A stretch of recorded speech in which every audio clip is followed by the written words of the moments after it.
अंबरनाथ आणि अकोटमधलं एमआयएम आणि काँग्रेससोबतच्या युतीचं प्रकरण ताजं असतानाच आता अशीच आणखी एक युती समोर आली आहे। बीड जिल्ह्यातील परळी नगर परिषदेमध्ये शिवसेना, राष्ट्रवादी आणि एमआयएम अशी नवीन युती साकारली आहे। गटनेता निवडीसाठी हे तिन्ही पक्ष एकत्र आलेत। या नवीन गटात नगराध्यक्ष राष्ट्रवादी काँग्रेस अजित पवार पक्षाचे 16, शिवसेना शिंदे पक्षाचे 2, एमआयएमचा 1 आणि अपक्ष 4 अशा 24 जणांचा समावेश आहे। यामधून गटनेतेपदी राष्ट्रवादीचे तालुकाध्यक्ष वैजनाथ सोळंके यांची निवड करण्यात आली आहे। विशेष म्हणजे याच एमआयएम सदस्यांनी निवडणूक प्रचारादरम्यान पंकजा मुंडे आणि धनंजय मुंडेंवर आक्षेपार्ह शब्दात टीका केली होती।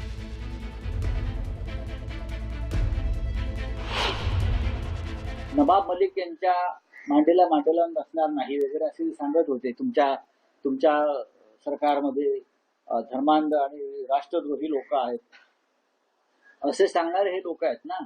मग एमआयएम बरोबर बसतात, काँग्रेस बरोबर बसतात। त्यांना काँग्रेसचा प्रचंड राग तिटकारा होता शिंदेना किंवा भाजपला। मग आता तुम्ही काँग्रेस बरोबरही बसताय मांडीला मांडी लावून आणि एमआयएमच्या लोकांनाही मांडीवर घेऊन बसताय। त्याच्यावरती उत्तर द्या ना। तुम्हाला आमचा त्रास यासाठी झाला की आमच्या सरकारमध्ये नवाब मलिक आहे, आम्ही हिंदुत्व सोडलं, आम्ही अमुक केलं, आम्ही काँग्रेस बरोबर बसणार नाही। बरं का, हे कोण म्हणत होतं? मिंदे म्हणत होतं। आम्हाला काँग्रेसचा विषय प्रचंड घृणा आहे। त्यांना थोडी अधुरी माहिती, जास्त माहिती घ्या, चौकस बुद्धी तुमची। एमआयएमवर आमच्या सारखं कडवटपणे कोणीही बोलत नाही महाराष्ट्रात, तुमची सुद्धा हिंमत नाही। आणि म्हणून एमआयएम फमायम हे आम्हाला मताची जोगी मागायला तुम्ही जातायत। संभाजीनगर मध्ये जे काही 12 उभे केलेत ना तुम्ही, 12 ते बघा। तुमचं हिंदुत्व कुठं चाललंय ते 12 उभे करून त्याच्याकडे लक्ष द्या। आम्ही कधी एमआयएम फमायम येत आमच्या कोसत दूर राहणार, कधी त्यांच्या बरोबर नाही ती। एवढं मात्र निश्चित, आम्ही एमआयएमला महाराष्ट्रातून हद्दपार करणार। भारतीय जनता पक्ष, राष्ट्रवादी अजित पवार गट और शिवसेना साथ में थी। उसके बाद राष्ट्रवादी का पक्ष एमआईएम के साथ गया, उससे हमारा कोई संबंध नहीं। और अंबादास दानवे को इसका बुरा क्यों लगा? अंबादास दानवे तो खुद एमआईएम के लोगों के वोट के ऊपर चुन के आया है।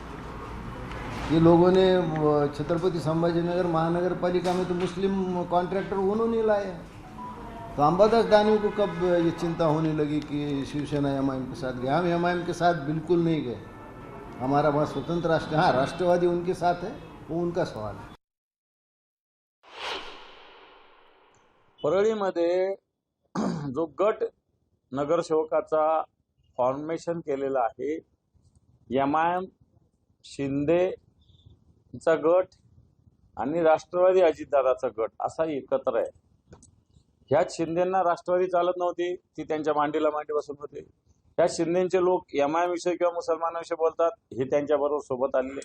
मला असं वाटतं दिखाऊपणा, ढोंगी धर्मवाद अशा पद्धतीनं शिंदे गट याच्यामध्ये निर्माण करू पाहतो, हे मी त्या परळीच्या माध्यमातून जनतेसमोर आणू इच्छितो। परळीनंतर बीडमध्ये देखील शिंदेंची शिवसेना, एमआयएम, काँग्रेस आणि राष्ट्रवादी अजित पवारांच्या पक्षानं आघाडी केली आहे। बीड नगरपालिका निवडणुकीत स्वतंत्र लढलेल्या एकमेकांच्या विरोधात प्रचार केलेल्या पक्षांनी गटनेता निवडताना युती केली आहे। शिवशाहू फुले आंबेडकर आघाडी स्थापन करत त्यांनी 25 नगरसेवकांचा गट स्थापन केलाय। बीड नगरपालिका निवडणुकीत शिंदेंच्या शिवसेनेच्या 3 नगरसेवकांसोबत एमआयएमचे शेख इलियास हे नगरसेवक या गटात सहभागी झालेत। त्यामुळे एकमेकांवर आरोप प्रत्यारोप करणारे कट्टरवादी पक्ष सत्ता स्थापनेच्या वेळी एकत्रित आल्यानं विरोधकांकडून टीका केली जाते। आणि या संदर्भात अधिक माहिती देत आहेत आमचे प्रतिनिधी सुरेश जाधव, आपल्यासोबत जोडले गेलेले आहेत। सुरेश, बीडमध्ये देखील जे गटनेता स्थापन करत असताना नगरपालिकेमध्ये MIM आणि शिवसेना शिंदे गट हे एकत्रित आलेलं आपल्याला पाहायला मिळाले.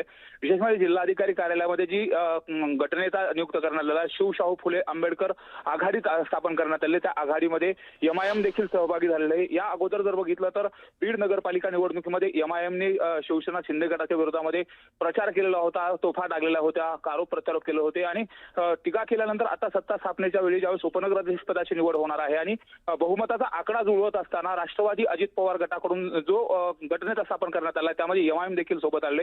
परळीमध्ये देखील तशाच पद्धतीची घटना घडलेली आहे. त्यामुळे MIM पक्ष असेल, त्याचबरोबर शिवसेना शिंदे गट असेल, हे नगरपालिका निवडणुकीत प्रचार करत असताना वेगवेगळे अजेंडे मिळवतात. मात्र प्रत्यक्षात सत्ता स्थापनेच्या वेळी दोन्ही एकत्रित येत असल्यानं चर्चा होते. साहजिकच या झालेल्या स्थानिक पातळीवरची जी आघाडी आहे याचा परिणाम आता महानगरपालिका निवडणूक सुरू आहे आणि या महानगरपालिका निवडणुकीमध्ये तत्व, निष्ठा, त्याचबरोबर जे पक्षाचे ध्येय धोरण आहेत या संदर्भात बोललं जातं. तरी अशा पद्धतीनं होतं का असा देखील सवाल आता मतदारासह विरोधक देखील उपस्थित करतायत.